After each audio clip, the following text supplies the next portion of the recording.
A continuación, Noticiero Telesucesos. Clasificación A.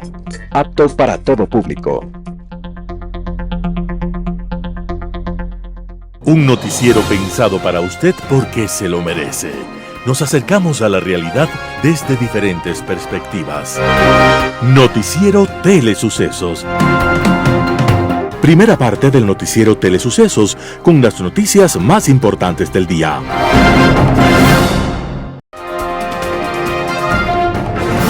Un día como hoy. En una cárcel genovesa había un prisionero de mediana edad que contaba historias que parecían increíbles. Eran tan extraordinarios sus relatos que mucha gente acudía a la cárcel para escuchar aquellas aventuras que ninguna imaginación podía alcanzar. El prisionero se llamaba Marco Polo. Y lo llamaban Marco Millones, porque sus historias legendarias hablaban de riquezas infinitas y de reyes poderosos. Muchos años atrás, Marco Polo, su padre y su tío habían iniciado un viaje de negocios al oriente, a la tierra de los tártaros, como llamaban a los mongoles. Marco Polo, siendo apenas un joven, aprendió idiomas y costumbres y terminó convertido en el hombre de confianza del más poderoso gobernante del mundo, el emperador chino Kublai Khan. Tras 25 años, Marco Polo regresó a Venecia y a través de su palabra, Europa conoció del exotismo y del poder de las más lejanas culturas orientales. Marco Polo, sin embargo, no sabía leer ni escribir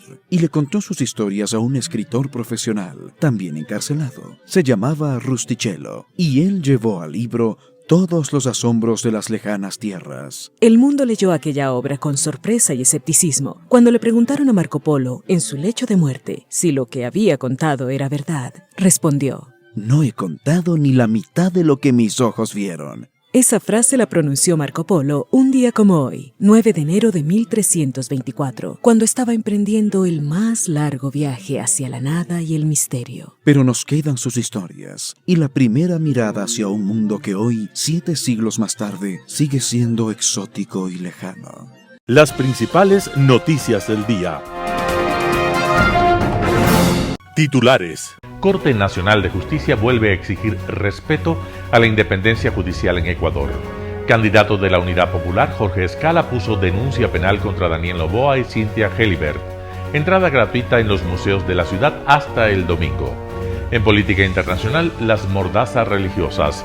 Los editoriales serán de Rafael Ollarte, Respaldo Popular, Talía Flores, 14 espectadores y 2 candidatos.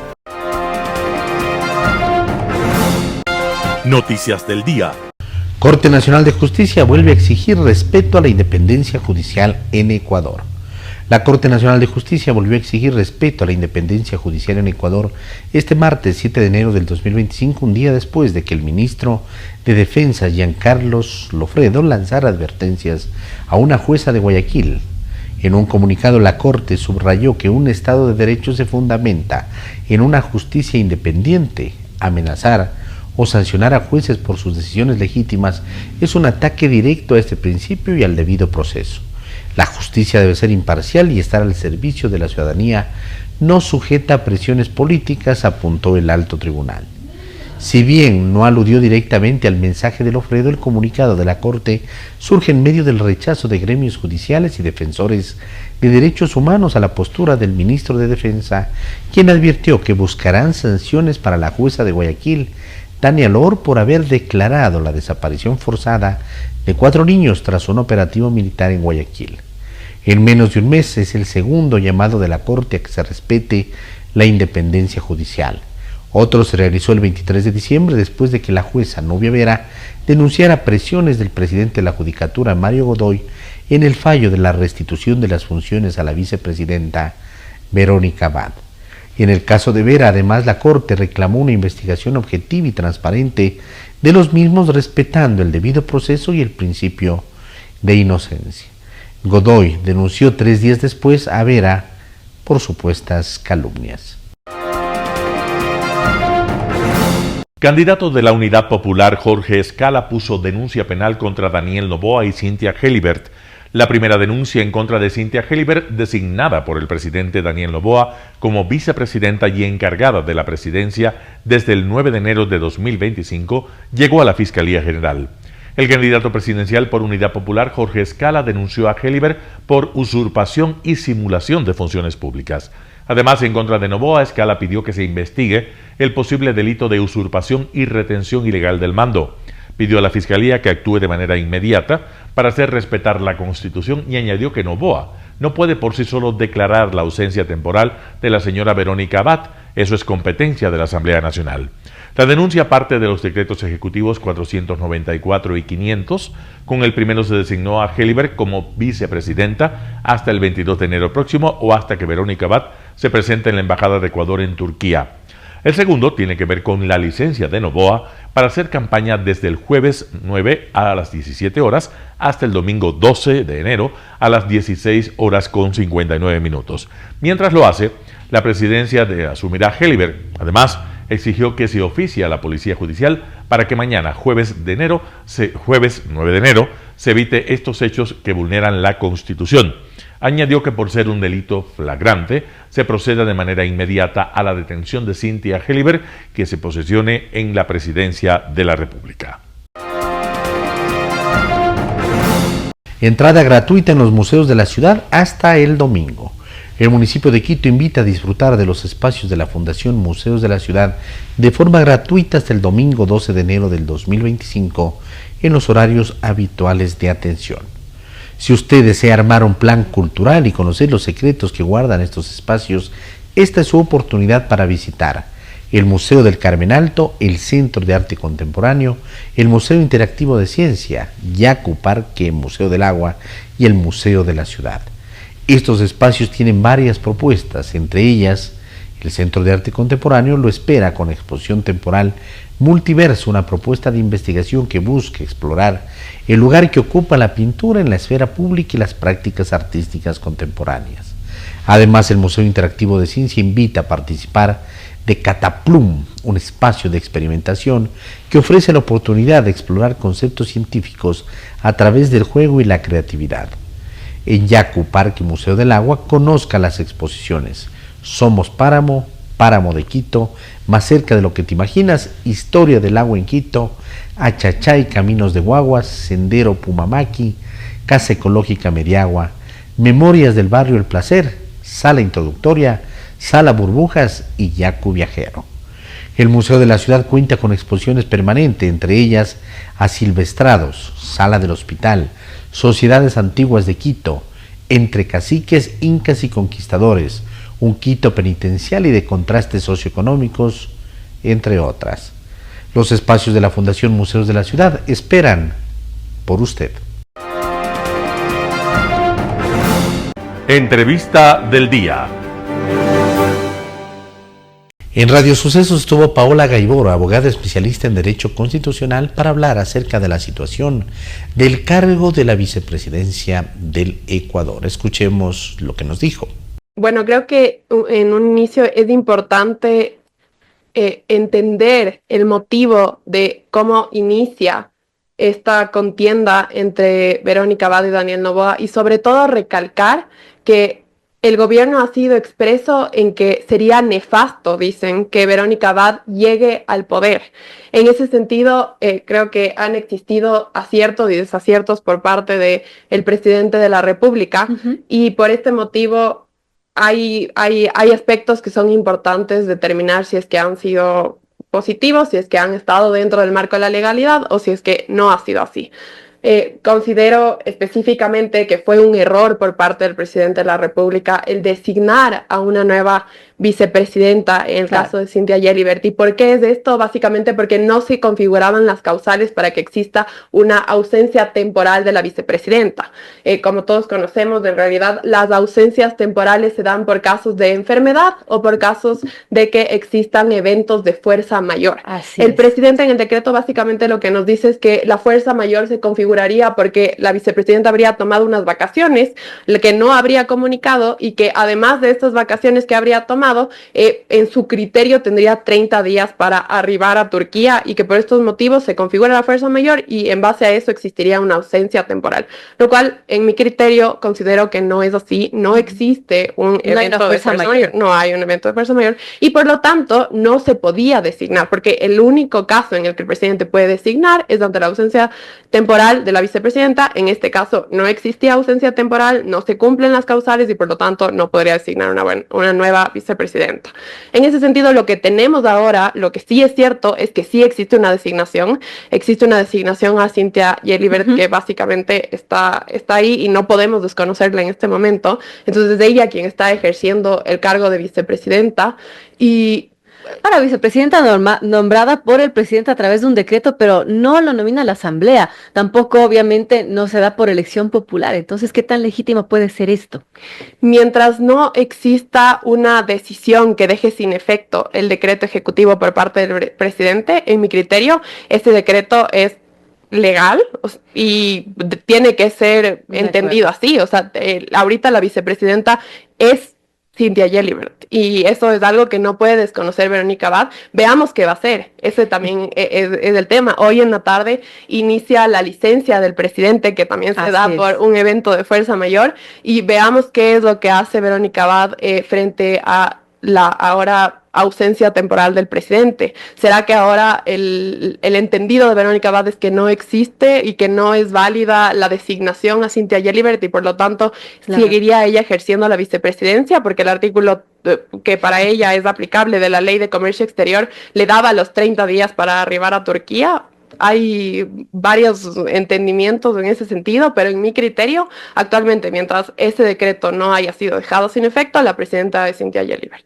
Bueno, interesante este ejercicio legal que se está haciendo porque, bueno, hay muchas aristas de todo esta polémica, lamentable polémica, como mencionaba, porque el país tiene múltiples crisis y es feo estar hablando de estos temas. En todo caso, hablando del decreto ejecutivo número 500 que emite el presidente, menciona algo interesante y en una parte del texto dice: es imprevisible e irresistible que el ejercicio de las funciones del presidente de la República en cualquier evento público se confunda con un acto proselitista y de paso a denuncias por una infracción electoral, lo que mencionábamos, ¿no? Que tiene temor, obviamente, que se pueda darle denuncias, que de hecho ya se están presentando y algunos sectores políticos lo están haciendo, y se menciona circunstancia de fuerza mayor que impide ejercer las funciones del presidente de la República, así menciona este decreto 500, y bueno, ¿qué podemos decir de esto que alega también en el decreto, ¿no? Que está inmerso y que más o menos nos da la idea de por qué encarga la presidencia.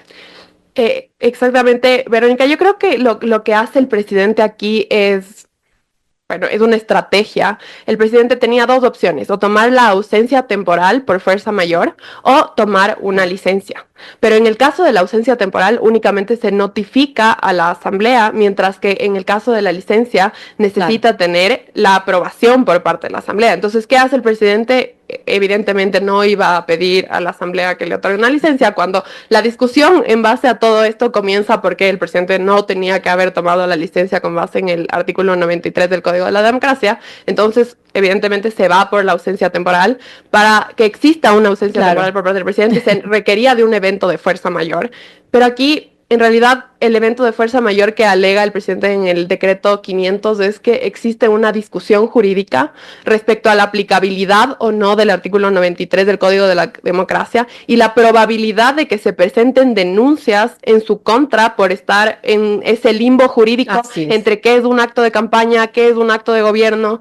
Y lo que sucede en realidad es que no existe un evento de fuerza mayor. El hecho de que existan probabilidades de denuncias, el hecho de que exista un limbo jurídico entre qué es un acto de campaña y qué es un acto de gobierno, el hecho de que exista una discusión jurídica entre la aplicabilidad o no del artículo 93 del Código de la Democracia, en realidad no es un evento de fuerza mayor. Un evento de fuerza mayor es cuando existe un hecho que es irresistible e imprevisible. Aquí es tan previsible que se va a presentar una denuncia que inclusive se emite un decreto en base al cual se dice: yo no quiero incurrir en un acto de campaña campaña mientras estoy ejerciendo mis funciones y por lo tanto tengo que ausentarme para hacer campaña, que creo que era lo lógico, eso sí, o sea, creo que para evitar una contienda posterior, para evitar contingentes, lo que necesitaba era tomarse esta ausencia y evidentemente no estar en funciones mientras realiza sus actividades normales de campaña. Pero en todo caso, que exista un evento de fuerza mayor,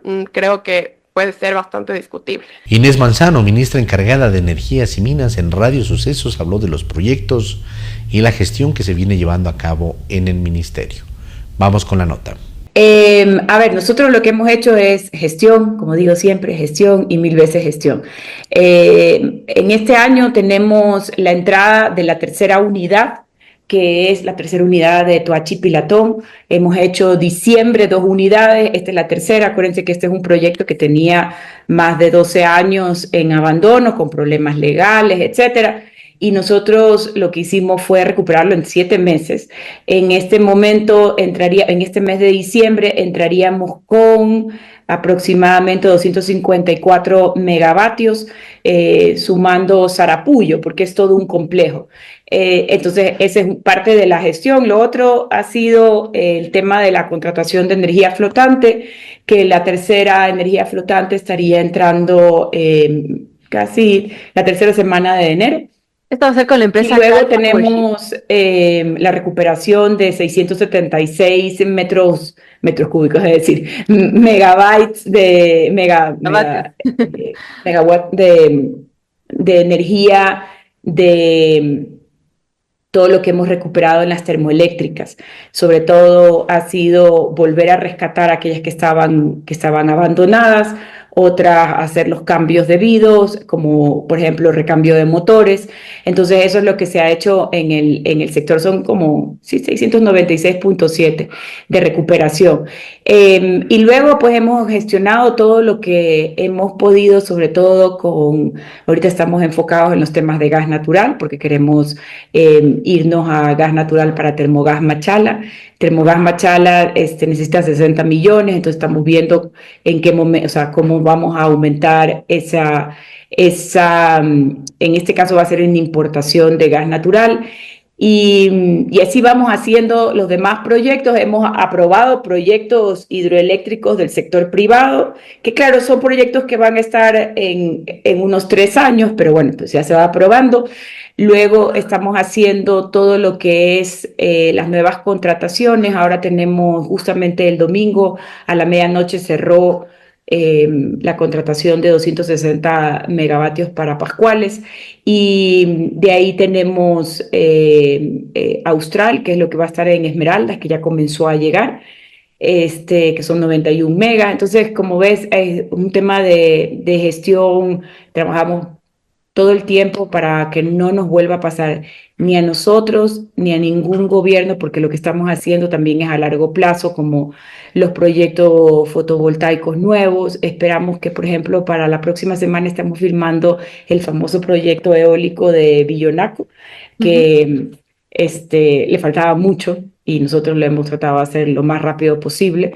Y luego también tenemos lo que se llama ciclo combinado, que eso se demora entre 18 a 24 meses, que también estamos por lanzar a fines de este mes.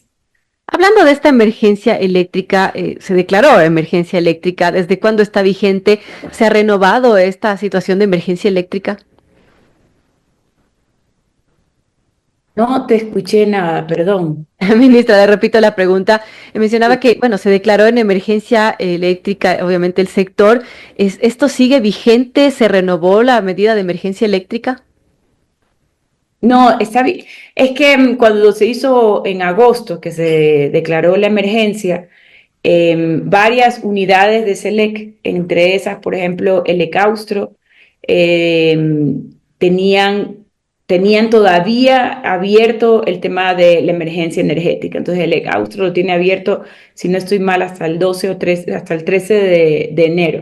Entonces nosotros no hemos renovado el tema de crisis energética, porque pensamos que lo que último que estamos haciendo lo vamos a sacar hasta antes de que se termine ese plazo que tenemos hasta en el Ecaustro.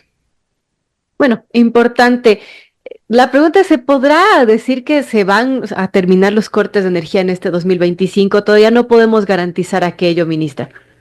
No, yo tengo que garantizar, al contrario, porque hemos hecho un esfuerzo extraordinario para poder tener más generación termoeléctrica. Acuérdense que la generación termoeléctrica es la generación en firme, la generación estable, es aquella que va a poder funcionar las 24 horas de una manera estable, es decir, que si son de 100 megas, son 100 megas durante toda la operación. Eso no nos pasa a veces ni con las hidroeléctricas, ni con por ejemplo, la eólica. Entonces, porque eólica sí tenemos una chiquita de Billonaco que son como 12 megavatios, pero a veces no hay viento, entonces no hay.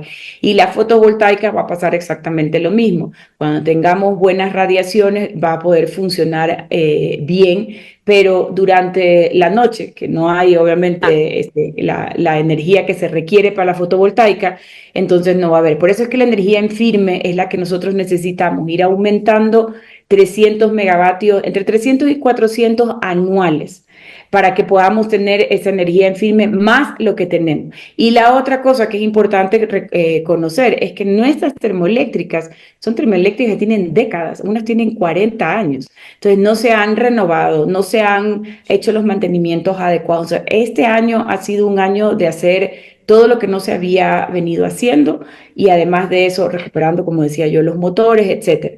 Entonces, por eso, o sea, sinceramente te digo, o sea, tenemos que garantizarlo, porque si no, esto no puede volver a pasar. Y luego, por eso digo que lo otro es apoyarnos en las fotovoltaicas, porque de todas las energías, aparte de la térmica, la térmica puede estar entre 3 a 6 meses, siempre se puede instalar una térmica. La fotovoltaica es la siguiente, que se puede instalar en 18 meses, entre 18 y 24, dependiendo de los megavatios que son. Entonces, eso también. Y luego lo que hemos hecho también es pedir autogeneración a aquellos que son de alto consumo, como por ejemplo los AB2, que son pocas industrias, pero que tengan su autoconsumo y que puedan invertir. Entonces, estamos también generando una inversión no solamente nacional, sino también internacional en temas de generación eléctrica. Importante, ministra, que nos está hablando, por ejemplo, con Progen, con esta empresa estadounidense que, bueno, incumplió con el Ecuador y que había muchas dudas respecto a lo que podía entregar en este tema de la entrega de generadores eléctricos para Salitral y Quevedo. ¿Qué pasó con esto? Entiendo que se les impuso una multa económica, han pagado. ¿Qué va a pasar con este contrato? A ver, con lo de Progen está todo resuelto, va todo en marcha. Y nosotros vamos a tener generación con ellos fines de febrero, inicios de marzo. Un panorama de noticias para su estatura intelectual.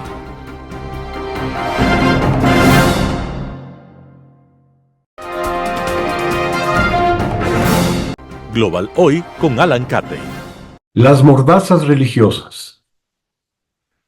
Hace 2400 años se celebra el juicio a Sócrates en la democrática Atenas, la de Pericles, quien la definió como la educación de la Hélade por su vocación de libertad artística, intelectual y política, que había producido el siglo de oro de la cultura griega, adoptando un precursor modelo democrático en medio de un mundo donde la autocracia era norma.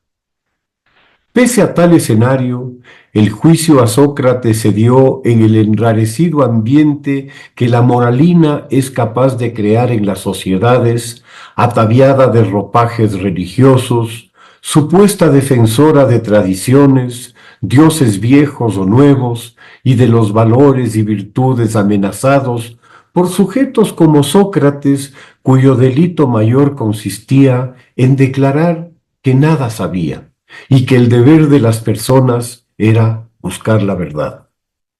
Exigir tal conducta, el responsable ejercicio personal de la libertad, lo volvió reo de corromper a la juventud por el que fue juzgado y condenado a muerte en 399 a.C., evento que ha sido uno de los momentos emblemáticos en la filosofía occidental como fundamento de la libertad de pensamiento y su defensa a ultranza.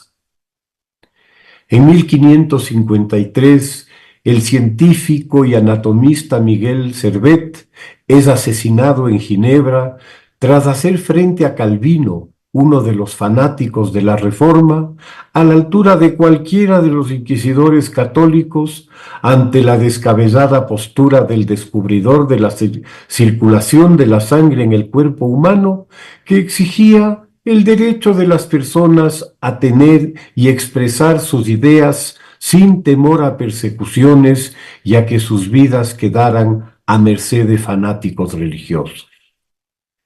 En febrero del 1600, la Inquisición asesina en la hoguera, en Roma, en el Campo di Fiori, a un sacerdote católico que mantuviera que era la Tierra la que giraba en torno al Sol y que la teoría de Copérnico no era un mero ejercicio de razón, sino la expresión de la realidad. Se trata de Giordano Bruno, víctima como tantos otros del fanatismo cerril de una iglesia a la que se le estaban cayendo las estanterías ideológicas. Hace 415 años Galileo Galilei, como señalara Ramiro Díez en su programa, el 7 de enero de 1610, descubre por medio de su invento, el telescopio, las lunas de Júpiter, hallazgo que reafirma la teoría copernicana heliocéntrica, contraria a la visión tolemaica adoptada al menos 1000 años antes por un cristianismo radicalmente alineado contra la ciencia y el saber griego, así como todas las corrientes filosóficas emanadas de Grecia y Roma, en las que la razón y el pensamiento lógico y no el mágico predominaban. Desde un inicio, el cristianismo identifica a la razón y a la duda que ésta genera como su principal enemigo y actúa en consecuencia, persiguiendo a sol y sombra a los pensadores paganos, muchos de los cuales terminaron en las hogueras de los autos de fe. 23 años más tarde de que las lunas de Júpiter aparecieran en el telescopio de Galileo, este era arrastrado a un tribunal inquisitorial por su afirmación de que la Tierra se movía en torno al Sol, una herejía terrible que dejaba sin piso 1000 años de superstición teológica. Amenazado de muerte si mantenía su postura, Galileo debió abjurar de sus tesis y retractarse para salvar su vida. Relatan los presentes que tembloroso todavía habría musitado y sin embargo se mueve, dejando en claro que la realidad era esa y que había venido a quedarse.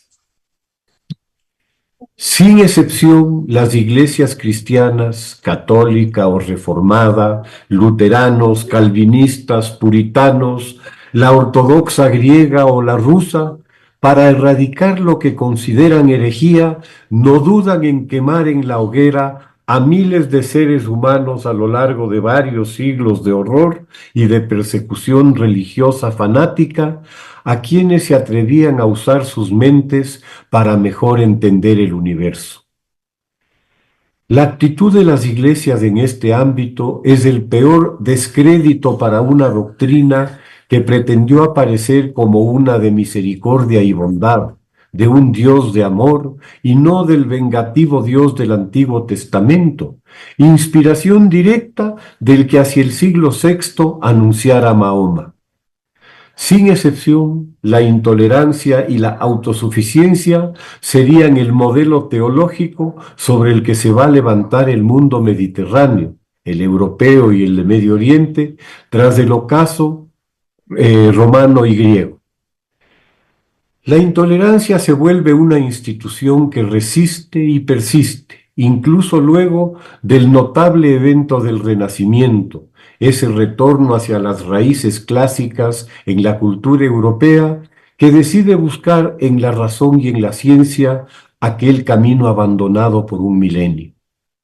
El etos de intolerancia, de propiedad de una verdad indiscutible, se traslada del ámbito religioso al ideológico, enfrentando al autoritarismo monárquico a la Ilustración, que cuando se vuelve poder durante la Revolución Francesa en 1789, elige en Robespierre a Torquemada para que desaparezca a sus opositores en la nueva hoguera revolucionaria, la guillotina. El siglo XX será el escenario del furor ideológico de las nuevas religiones, el comunismo por un lado y el fascismo nacionalista por otro, con sus nuevos dioses y rituales, pero con el mismo ciego fanatismo de sus ancestros. El único campo que la Ilustración desbroza y deja abierto a la crítica al poder, allí donde se vuelve democracia, limitada e imperfecta, sí, pero creando conceptos como la libertad de opinión, de expresión y de prensa, es el del humor, sea por la sátira política, la crítica aguda, por aquel arte tan particular como es la caricatura, que en 4 trazos desacartona al poder. Hace 10 años, el mundo fue testigo otra vez de la furia fanática de la religión, cuando se produjo el letal ataque al semanario satírico Charlie Hebdo en París, donde el islamismo fundamentalista asesinó a varios notables caricaturistas por el crimen de hacer burla de su profeta y de su Dios, uno al parecer sin capacidades propias para defenderse por sí mismo, al punto de requerir sicarios para que lo hagan. Que no se venga a decir ahora que se trata de acciones aisladas de radicales y de fanáticos ignorantes que actúan por cuenta propia. Demasiadas son las evidencias de la ferocidad de la intolerancia islámica desde sus más elevadas autoridades. Fue Jomeini, hace 35 años, quien dictó su miserable fatua contra Salman Rushdie, instando a que fuera asesinado por cualquier musulmán que por tal acto se ganaría el paraíso, por, según el líder supremo del chiismo, haber blasfemado contra Mahoma. Esa fatua de odio obligó al escritor a vivir a salto de mata, protegido por la policía durante años, hasta que lo alcanzó la venganza y el odio en una conferencia de la que salió vivo de milagro tras perder uno de sus ojos al puñal del asesino. La atrocidad del Estado Islámico del califa al-Baghdadi no deja campo para cerrar los ojos al fanatismo ni para exculparlo así nomás. Es un peligro que se mantiene y se nutre del odio de unos dioses muertos que desde sus tumbas esparcen el odio por el mundo. A quienes traen cada día una sonrisa, a esos roques, Asdrúbales, Boniles, muchas gracias por aportarnos alegría que tanta falta hace, y muchas gracias por su coraje que tantas veces nos hace falta. Muchas gracias. Editorial. Respaldo popular. Artículo de Rafael Ollarte publicado en Diario El Expreso. Todo régimen político se sustenta en el respaldo popular. Lo que los distingue es la forma en que se obtiene y el fin para el que se lo logra. En una democracia representativa propiamente, ese respaldo es el factor de legitimidad del sistema, pues el gobernante es solo un mandatario que, como tal, debe responder ante su mandante. Pero incluso en las monarquías absolutas, en las que el gobernante lo es por voluntad divina, y en las teocracias en las que se gobierna en su nombre, el respaldo popular es indispensable. Se suele exponer en las democracias el poder es del pueblo y es ejercido para él por sus representantes, lo que es fácil decir, pero difícil hacer. Y no me refiero a que en la actualidad la palabra democracia esté tan valorada que casi nadie se atreve a decir que no lo es, al punto que hasta Corea del Norte se autocalifica como tal, haciendo aparecer a un Kim Jong-un siendo aclamado por las masas y con elecciones parlamentarias cada 5 años que siempre gana incluso con el 100%. Es que no hay sistema que superviva sin respaldo popular. Si los británicos, suecos o daneses no quisieran tener reyes, serían repúblicas como lo son Francia o Alemania, que dejaron sus monarquías. El problema es cómo se obtiene ese respaldo. A la fuerza e incluso con el terror, como lo hizo el régimen nazi que pervivió hasta que al país fue totalmente destruido o convenciendo a la ciudadanía. Se entiende que en una democracia ocurre esto último, pero aquí también opera una diferencia.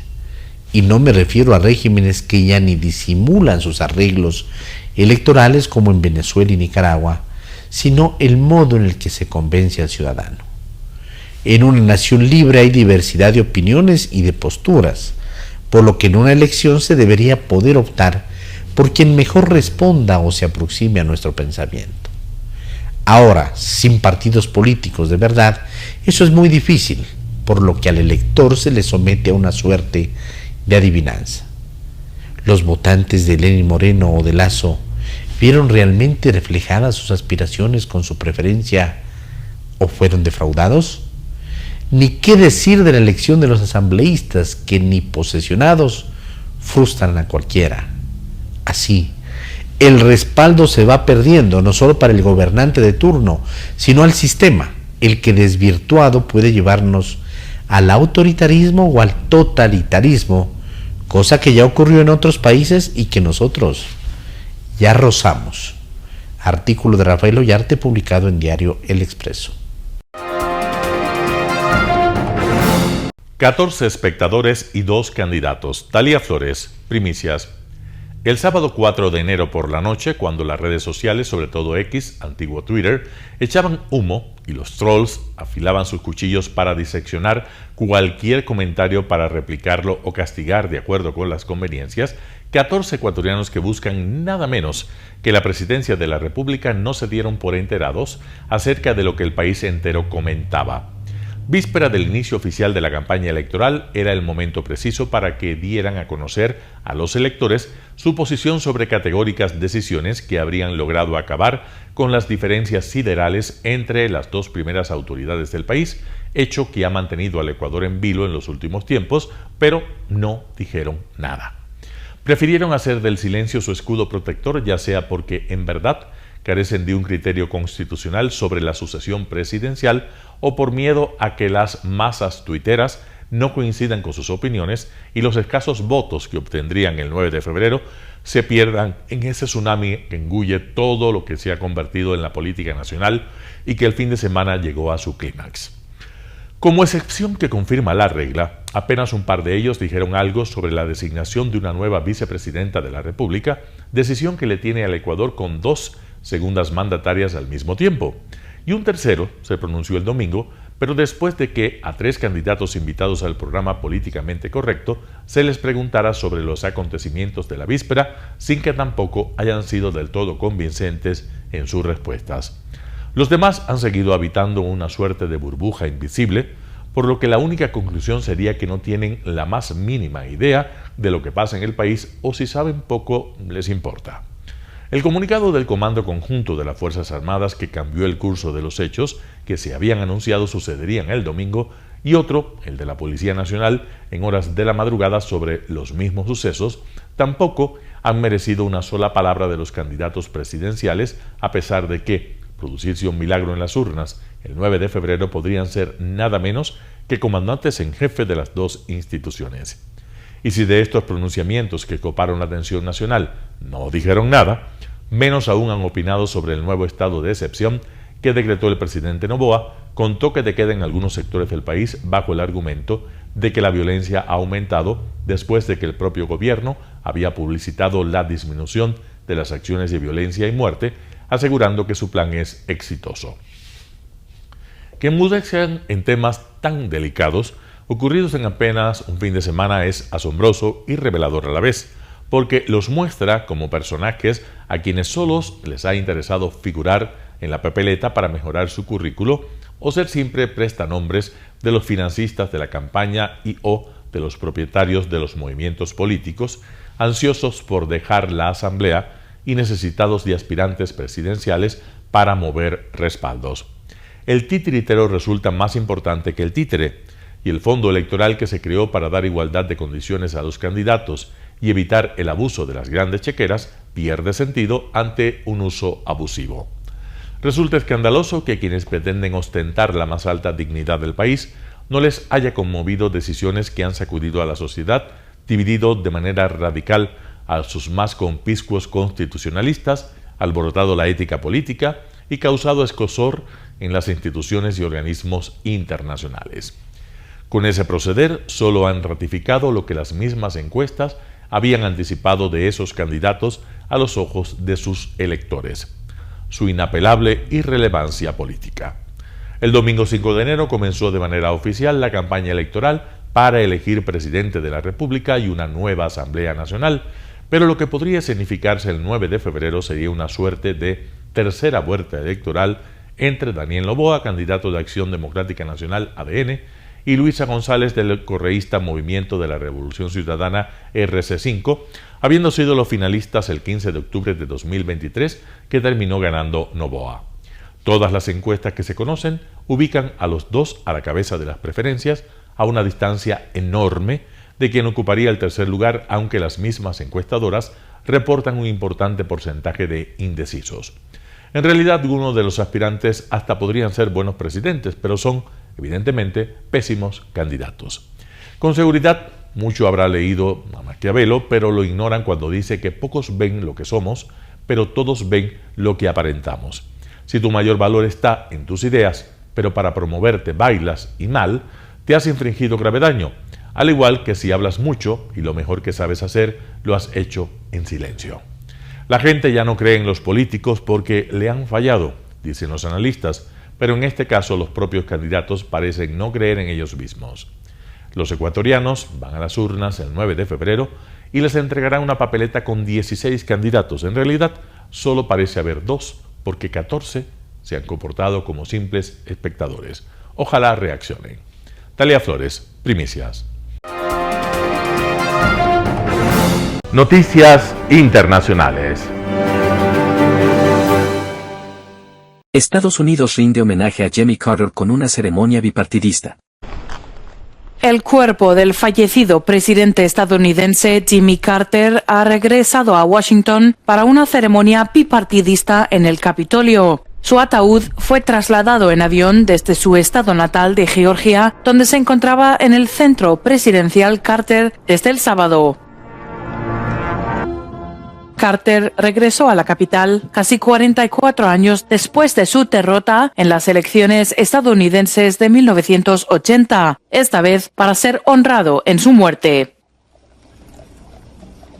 I actually met Jimmy Carter in Japan many years ago at a reception where he was there campaigning with the Japanese for his campaign against the guinea worm, which he eradicated this horrible disease, childhood disease in Africa. So I just feel it's really important to honor him. Los restos del difunto presidente fueron llevados al Capitolio por tropas estadounidenses. Su ataúd, envuelto en una bandera estadounidense, fue depositado en el centro de la rotonda del Capitolio. Miembros del Congreso de ambos partidos y la vicepresidenta Kamala Harris se reunieron para presentar sus respetos al expresidente. Today we gather to begin a final farewell to Jimmy Carter, Navy veteran, peanut farmer, Governor of Georgia, and President of the United States. We all know that his care for humanity didn't stop at building homes. In the face of illness, President Jimmy Carter brought life-saving medicine. In the face of conflict, he brokered peace. In the face of discrimination, he reminded us that we are all made in the image of God. James Earl Carter Jr. loved our country. He lived his faith. He served the people. And he left the world better than he found it. El funeral de Jimmy Carter tendrá lugar el jueves en Washington. El presidente de Estados Unidos, Joe Biden, también estará presente. Carter, que murió el 29 de diciembre a la edad de 100 años, volará luego de regreso a Plains, en Georgia, donde será enterrado en su ciudad natal.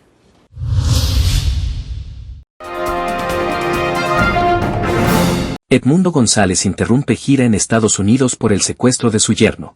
La respuesta es... Edmundo González, líder de la oposición venezolana, se reunió este martes en el Capitolio con legisladores y senadores republicanos para seguir recibiendo el apoyo de Estados Unidos en su lucha para ser reconocido como el nuevo presidente de Venezuela. Sin embargo, González interrumpió repentinamente sus encuentros de la tarde y se dirigió a Panamá al recibir la noticia del secuestro de su yerno Rafael Tudares en Venezuela. Rafael se dirigía a la escuela de mis nietos a dejarlos por el inicio a clases. Lo interceptaron hombres encapuchados vestidos de negro, lo montaron en una camioneta color dorado y se lo llevaron. A esta hora se encuentra desaparecido. González se había reunido con el presidente de la Cámara Baja, Mike Johnson, y en el Senado con el senador Rick Scott, uno de los líderes republicanos en la Cámara Alta. En presencia también de otros legisladores, mostró las actas electorales con las que acredita su victoria.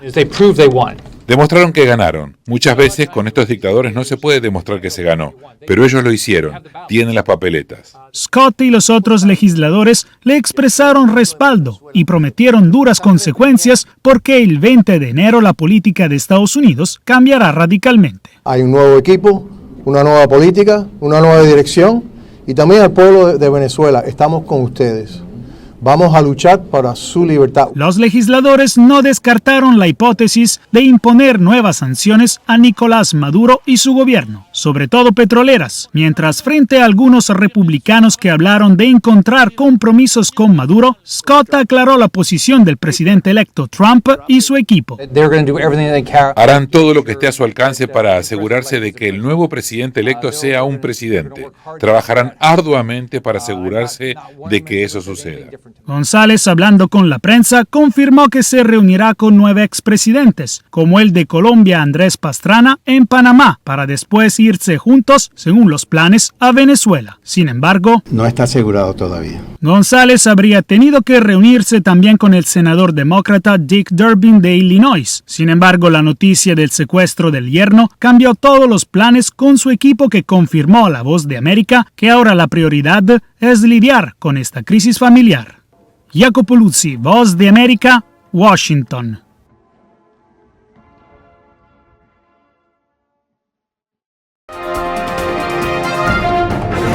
Registran más de 500 réplicas tras el terremoto del Tíbet mientras se inician las labores de rescate.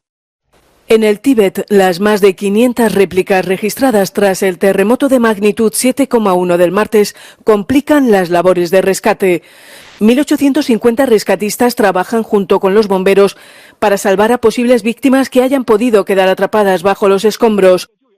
El seísmo deja al menos 126 muertos y de momento se desconoce el número de desaparecidos.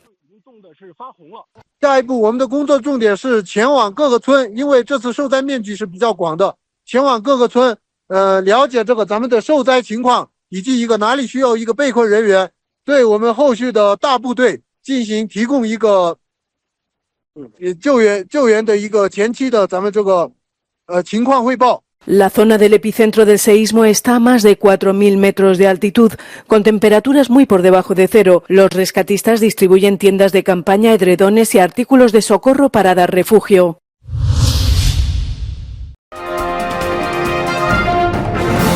Trump no descarta la fuerza militar para intentar tomar el control del Canal de Panamá y Groenlandia. El presidente electo de Estados Unidos, Donald Trump, dijo que no descartaría el uso de la fuerza militar para tomar el control del Canal de Panamá y Groenlandia. Cuando los periodistas lo presionaron sobre el tema en una conferencia de prensa, dijo que el control estadounidense de ambos es vital para la seguridad nacional estadounidense. Very exciting for our country. What is the strategy? Yeah, I can't assure you, you're talking about Panama and Greenland. No, I can't assure you on either of those two. But I can say this, we need them for economic security. The Panama Canal was built for our military. I'm not going to commit to that now. It might be that you'll have to do something. Agregó que Dinamarca debería renunciar voluntariamente a Groenlandia al tiempo que amenazó con aranceles. People really don't even know if Denmark has any legal right to it. But if they do, they should give it up because we need it for national security. That's for the free world. I'm talking about protecting the free world. And if Denmark wants to get to a conclusion, but nobody knows if they even have any right, title, or interest. The people are going to probably vote for independence or to come into the United States. But if they did do that, then I would tariff Denmark at a very high level. Trump también ha sugerido que Canadá se una a Estados Unidos, pero dijo que no usaría la fuerza militar para hacerlo y que se basaría en la fuerza económica. Durante la conferencia de prensa, Trump habló además sobre cambiar el nombre del Golfo de México a Golfo de América y prometió revertir la decisión de Biden de prohibir la perforación de pozos de energía en alta mar en la mayoría de las aguas federales.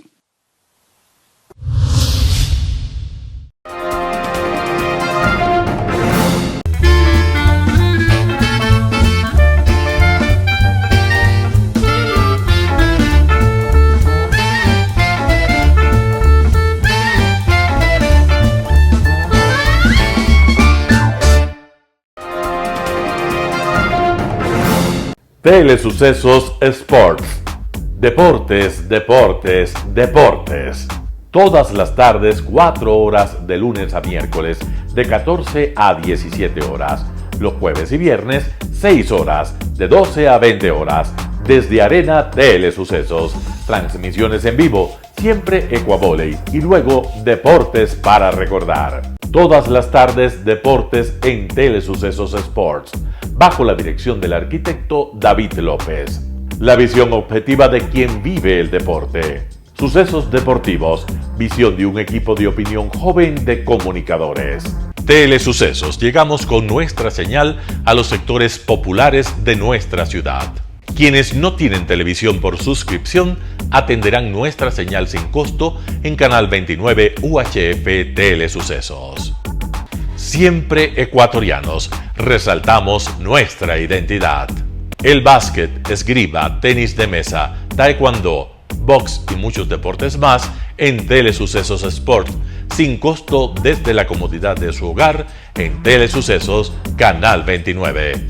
Arena Telesucesos es una importante y funcional edificación cubierta dispuesta para la práctica y desarrollo de eventos del Ecuavoley. Si deseas asistir a los encuentros en vivo de Ecuavoley, comunícate con nosotros a los números de teléfono 2021-224 o al 0989-973-725. Ven con tu familia y amigos a vivir la emoción del Ecuavoley. Emoción sin límites los días jueves y viernes desde la comodidad de su hogar.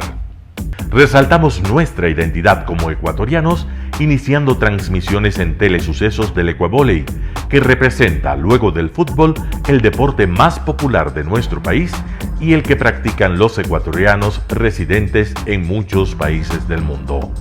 Nuestra señal será transmitida en directo por televisión abierta en la ciudad de Quito y a través de las redes sociales a todo el país, así que llegará a Estados Unidos, España e Italia, creando a través del Ecuavoley un nexo fraterno entre ecuatorianos y entre los inmigrantes de nuestro país. Anuncie en Telesucesos Sport y llegue con nosotros a lo más importante del deporte popular.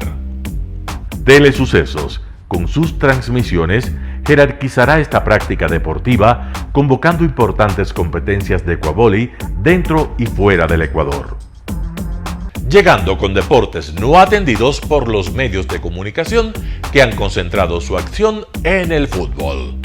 El tenis, box, golf, racquetball llegarán a su pantalla de televisión en tiempo real a través de Canal 29 UHF, competencias que podrán ser atendidas a través de Facebook, YouTube y vivir los encuentros deportivos en directo y en tiempo real. Esté atento a nuestros horarios especiales de transmisión los fines de semana y feriados. Usted y su familia disfrutarán desde la comodidad de su hogar de las emociones del Ecuavoley, deporte tan nuestro. Somos inéditos y para ello disponemos de un escenario cubierto propio, Arena Telesucesos, desde donde transmitimos nuestros encuentros masculinos y femeninos de este deporte. Simple y gratuito. Llama a nuestros números de contacto 2021-224 o al 0989-973-725 y regístrate como invitado especial para nuestros eventos en vivo. Arena Telesucesos, el escenario cubierto para la práctica del deporte 100% ecuatoriano, el Ecuavóley. Telesucesos es un canal de televisión que incorpora a su programación manifestaciones culturales y deportivas que marcan la identidad de nuestro país. Consideramos que el Ecuavóley es una manifestación deportiva con partida de nacimiento popular y nombre propio ecuatoriano. Arena Telesucesos, funcional espacio cubierto para la práctica y desarrollo del deporte. Arena Telesucesos, el escenario para campeones. Arena Telesucesos atiende deportes de su preferencia: básquetbol, tenis de mesa, esgrima, taekwondo, fútbol sala, box, halterofilia. ¿Cómo llegar? Nuestras instalaciones se encuentran en el norte de la ciudad, en un sector de gran crecimiento y desarrollo urbano al que se accede a través de la vía E35, más conocida como la Avenida Panamericana Norte. Desde el centro comercial El Portal, a 2 kilómetros a la derecha, se encuentra la calle García Moreno, antiguo camino a Llano Grande, una arteria en la que se desarrollan dinámicos comercios. Junto al centro comercial Ciudad Alegría, a 100 metros, hemos llegado a nuestras instalaciones, Arena Telesucesos, la cancha del Ecuavóley. Por fin tiene usted un espacio de difusión de su deporte preferido. Telesucesos, el canal de televisión siempre inédito. El noticiero Telesucesos es retransmitido de lunes a viernes a las 7 horas por Radio Planeta Sur 106.1 FM de la ciudad de Loja. Noticiero Telesucesos.